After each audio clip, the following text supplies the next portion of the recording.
Hello નમસ્કાર વિદ્યાર્થી મિત્રો, વૈદ ડિજિટલ એજ્યુકેશનમાં આપ સર્વે વિદ્યાર્થી મિત્રોનું સહૃદય હાર્દિક સ્વાગત છે. આજે આપણે ધોરણ 11 વિષય આંકડાશાસ્ત્ર એટલે કે સ્ટેટિસ્ટિકનું દ્વિતીય સામયિક પરીક્ષાનું જે નવા માળખા પ્રમાણેનું પેપર છે વિદ્યાર્થી મિત્રો, તો એ નવા માળખા પ્રમાણેના પેપરનું સંપૂર્ણ અને સચોટ પેપરની આપણે માહિતી મેળવીશું અને તેમજ એનું સોલ્યુશન છે એની ચર્ચા કરીશું, જેથી કરીને આપણે સારામાં સારા માર્ક્સ પ્રાપ્ત થાય. બીજું, નવા માળખા પ્રમાણે જે મિત્રોને વ્યવસ્થિત પેપર શેટ જોતો હતો સોલ્યુશન સાથેનો, તો એ મળી જશે. તો એ પહેલાં ખાસ ચેનલમાં નવી ચેનલ સબસ્ક્રાઈબ કરો, વિડીયો લાઇક કરો, તમારા મિત્રો દોસ્તોને શેર કરો.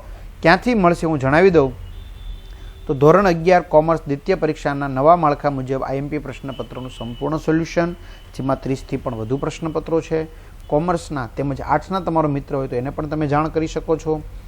આ બધું આપણી વૈદ ડિજિટલ એજ્યુકેશન નામની એપ્લિકેશનમાંથી પ્રાપ્ત થઈ જશે, જેમાં સ્વાધ્યાયની સમજૂતીના વિડીયો, ચેપ્ટર ઇકોનોમિક્સ ગુજરાતીના વિડીયો, મટીરિયલ. તો ગેમ ડાઉનલોડ કરો, ત્યાં જઈને વૈદ ડિજિટલ એજ્યુકેશન નામની એપ્લિકેશન ડાઉનલોડ કરી ઓપન કરશો. આ પેજ ખોલશે એટલે તમારા મોબાઈલ નંબર નાખો, સેન્ડ ઓટીપી કરો. 4 આંકડાનો ઓટીપી નાખશો એટલે આ પેજ ખુલે. એમાં પેડ કોર્સમાં જુદા જુદા પેડ પ્લાન, એક્ઝામ પેપરમાં અત્યાર સુધી લેવાયેલી એકમ કસોટીના પેપરો તેમજ અન્ય જુદી જુદી શાળાના પેપરો પણ તમને ત્યાંથી મળી જશે. 3 થી 12ના વિડીયો. તો જોઈએ આપણે વિભાગ એ, સાચો વિકલ્પ પસંદ કરીને લખો. ગણિતિક આંકડાશાસ્ત્રના સ્થાપક કોણ હતા? Karl Pearson.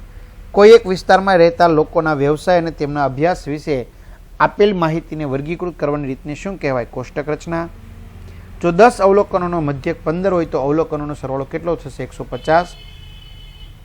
10 વિદ્યાર્થીઓના વજન કિલોગ્રામમાં આપેલા છે: 53, 47, 60, 55, 71, 65, 58, 63, 70. તો આ માહિતીનો વિસ્તાર કેટલો છે? તો મિત્રો 24. એક સાધારણ અસંમિત આવૃત્તિ વિતરણમાં મધ્યક મધ્યસ્થ એ મધ્યક બહુલકથી કેટલા ગણી છે? 1/3 ગણી. સંમિત આવૃત્તિ વિતરણ માટે કયું વિધાન સાચું છે? તો Q3 = 2m - Q1.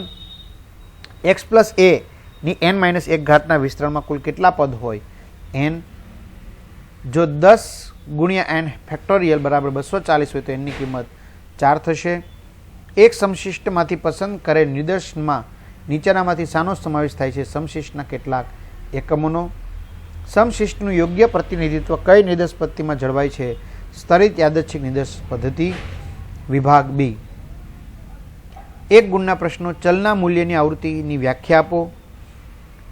અસતત આવૃત્તિ વિતરણમાં ચલના મૂલ્ય દીઠ તેનું પુનરાવર્તન દર્શાવતી સંખ્યાને ચલની આવૃત્તિ કહેવામાં આવે છે, જ્યારે સતત આવૃત્તિ વિતરણમાં ચલ કિંમતના પ્રત્યેક વર્ગ દીઠ તેમાં સમાયેલા અવલોકનોની સંખ્યાને તે વર્ગની આવૃત્તિ કહે છે. પ્રસારનું શ્રેષ્ઠ માપ કયું છે? પ્રસારનું શ્રેષ્ઠ માપ પ્રમાણિત વિચલન છે.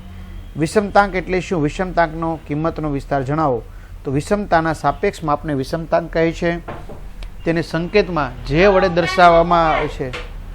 વિષમતાંકના સાપેક્ષ માપને વિષમતાંક કહે છે, જેને સંકેતમાં જે વડે દર્શાવવામાં આવે છે. એક બહુલકીય આવૃત્તિ વિતરણ માટે જેનો વિસ્તાર -1 થી +1 છે. જો આવૃત્તિ વિતરણમાં બહુલક અવ્યાખ્યાયિત હોય તો જેની કિંમત -3 થી +3 ની વચ્ચે મળે છે. પ્રચલિત સંકેત અનુસાર ક્રમચ્છય અને સંચય વચ્ચેનો ગાણિતિક સંબંધ લખો. તો ક્રમચ્છય અને સંચયમાં સંદર્ભમાં NPR અને NCR વચ્ચેનો ગાણિતિક સંબંધ NCR = NPR/R ફેક્ટોરિયલ છે. સમશિષ્ટ તપાસ એટલે શું?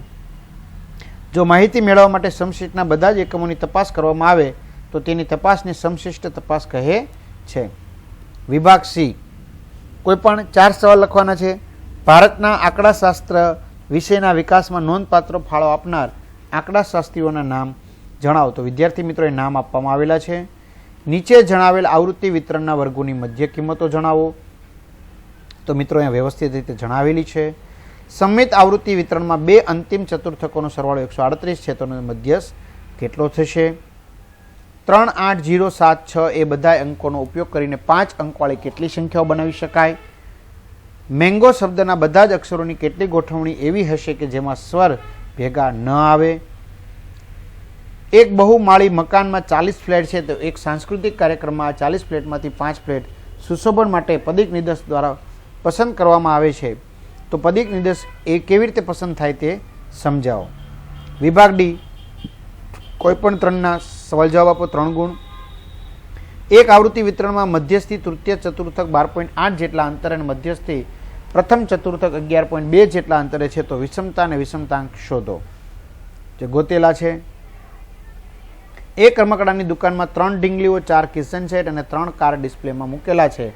એક બાળક તેમાંથી 3 રમકડા પસંદ કરે છે તો તેમાં પસંદ કરેલા રમકડા મિત્રો અહીંયા આપેલા છે. પ્રશ્નો એ પ્રમાણે તમારે જવાબ આપવાના છે. ત્યાર પછી 52 પત્તાની જોડમાંથી 2 પત્તા યાદચ્છિક રીતે પસંદ કરવામાં આવે તો 2 પત્તા લાલના કેટલી રીતે પસંદ કરી શકાય અથવા 1 પત્તું રાજાનું 1 પત્તું રાણીનું કેટલી રીતે પસંદ કરી શકાય. આદર્શ નિદર્શના લક્ષણો જણાવો મિત્રો. અહીંથી મુદ્દાવાઇઝ આપેલા છે.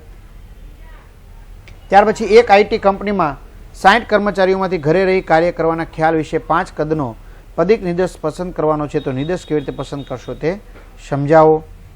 ત્યાર પછી વિભાગ એ 4 ગુણના 2 પ્રશ્ન. એક વિસ્તારમાં રહેતી 130 વ્યક્તિઓની માસિક આવક નીચે રૂપિયામાં બતાવી છે 1000માં, બરાબર? તો એ નીચે પ્રમાણે છે તો જુઓ મિત્રોને જવાબ આપો એ પ્રમાણે પ્રશ્ન પ્રમાણે. રેડી? આગળ 20 વ્યક્તિઓના જૂથમાં તેમના વજનનો મધ્ય 55 કિલોગ્રામ મેળવવામાં આવ્યો હતો. ત્યારબાદ માલુમ પડ્યું કે તે પૈકી તેણીનું વજન 45 ગ્રામ નોંધાવ્યું હતું તો જે ખરેખર 54 કિલોગ્રામ હતું તેનો મધ્યકનો સાચો મધ્યક શોધો. બરાબર? તો 55.45 આવશે. √3 વત્તા √2 ની 4 ઘાત વત્તા √3 માઇનસ √2 ની 4 ઘાતની કિંમત દ્વિપદી વિસ્તરણની રીતે મેળવો. વિભાગ એ 5 ગુણના મિત્રો 2 સવાલ. એક શાળાના 2 વર્ગોના વિદ્યાર્થીઓના ગુણ નીચે મુજબ વિગતે આપેલા છે તો આ માહિતી પરથી ગુણનું મિશ્ર પ્રમાણિત વિચલન શોધો. તો ગોતેલું છે સરસ મજાનું અને પીડીએફ જ મળી જશે. કોઈ એક વસ્તુની માંગનું આવૃત્તિ વિતરણ નીચે મુજબ છે તે પરથી કાર્લ પિયર્સનની પદ્ધતિ વિષમતા અને વિષમતાંક શોધો. તો એ પણ અહીં આપેલું છે. અને ત્યારબાદ વર્ષ 2014-15ના વર્ષ દરમિયાન 400 કંપનીઓના વેચાણ 1000 ટનમાં અંગેનું આવૃત્તિ વિતરણ નીચે મુજબ છે તો આ માહિતી પરથી બાઉલીની પદ્ધતિથી વિષમતા અને વિષમતાંક શોધો અને વિષમતાનો પ્રકાર જણાવો. તો એ પણ છે સરસ રીતે. તો આ રીતે વિદ્યાર્થી મિત્રો સરસ મજાનું સંપૂર્ણ અને સચોટ સોલ્યુશન જોયું. તો આ સોલ્યુશનની તમારે પીડીએફ જોતી હોય તો આ પીડીએફ તમને મળી જશે. ક્યાંથી મળી જશે? પેડ કોર્સમાંથી મળી જશે. અને બીજી વાત મારે એ તમને કરવાની છે કે 9993454645 આ આપણા વોટ્સએપ નંબર છે, બરાબર? તો આ વોટ્સએપ નંબર ઉપર વ્યવસ્થિત તમારી શાળામાં લેવાયેલા પેપરની પીડીએફ બનાવીને મોકલશો જે તમને ફ્રીમાં આપવાની છે, જે આપણે અહીંયા મૂકી દઈશું એક્ઝામ પેપરમાં. એનું રહસ્ય તમને કહી દઉં. કોઈની સ્કૂલમાં સ્ટેટનું પેપર લેવાનું હોય, કોઈની સ્કૂલમાં એકાઉન્ટ પેપર લેવાનું, કોઈમાં ઇકો લેવાનું હોય, કોઈને ઇંગ્લિશ લેવાનું હોય, તો બધી શાળાના જુદા જુદા પેપર આપણે ત્યાં મળી જાય. કારણ કે 5 લાખથી પણ વધુ વિદ્યાર્થી મિત્રો જોડાયેલા છે, બરાબર? એપ્લિકેશનમાં તો બધા પેપર મળી જાય. તમને પણ તમારું પેપર મૂક્યું હોય તો કોઈકને બીજાનું ઉપયોગી થાય, બીજાનું પેપર તમને ઉપયોગી થાય રિવિઝન માટે, બરાબર? આવું પૂછાઈ શકે, તમને ખબર પડે એ હેતુથી. તો બધાને સારા માર્ક્સ માટે બેસ્ટ ઓફ લક. ચેનલમાં ન હોય ચેનલ સબસ્ક્રાઈબ કરો, વિડીયો લાઇક કરો, તમારા મિત્રો દોસ્તોને શેર કરો. તો અહીં સુધી રાખીએ અને કમેન્ટ કરો. અસ્તુ. જય હિન્દ, જય ભારત.